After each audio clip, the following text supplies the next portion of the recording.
আলহামদুলিল্লাহ। রব্বানা লাকাল হামদ হামদান কাসীরান তাইয়্যিবান মুবারাকান ফীহি ইয়া রাব্বি লাকাল হামদু কামা ইয়ানবাগি লিজালালি ওয়াজহিকা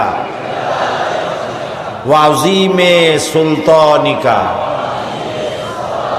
আমরা প্রাণ ভরে আমাদের মুনীব, আমাদের মালিক, আমাদের রব আল্লাহ সুবহানাহু ওয়া তাআলার শুকরিয়া আদায় করে নিলাম। তিনি দয়া করে আমাদেরকে মাহফিলে উপস্থিত করেছেন। তিনি যদি আমাদেরকে আসতে তৌফিক না দিতেন আমরা কেউ আসতে পারতাম না। এটা ঠিক কিনা? তিনি আজকের এই